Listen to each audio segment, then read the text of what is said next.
মা কালীর বাহন কি কাকড়া বিছা না শিয়াল? না, দুটোর কোনোটাই মা কালীর বাহন নয়। আজ পর্যন্ত কখনো দেখেছেন মা কালী কাকড়া বিছা বা শিয়ালের উপর বসে আছেন? কোনো ফটো, কোনো মূর্তিতে কি এমন কখনো দেখেছেন? আমরা অন্যান্য দেবদেবীর ক্ষেত্রে দেখতে পাই যে অন্যান্য দেবদেবী সেই বাহনের উপর বসে আছেন বা দাঁড়িয়ে আছেন, কিন্তু মা কালীর ক্ষেত্রে যদি কাকড়া বিছে বা শিয়াল বাহন হয় তাহলে তো তার উপরে মা কালীর দাঁড়িয়ে থাকার কথা।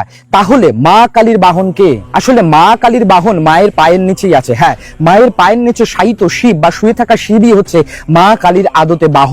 তবে উনি সাধারণ কোন শিব নন, উনি হচ্ছেন সব রূপা শিব, অর্থাৎ মৃতদেহ প্রায় একজন শিব। তাহলে কি দেবাদিদেব মহাদেব সেখানে মৃত? না, মৃত নয়, সব রূপা, সবের যা যা গুণ, একটা মৃতদেহের যে যে গুণ ওই শিবের মধ্যে সেই গুণ রয়েছে। একটা মৃতদেহের কি গুণ?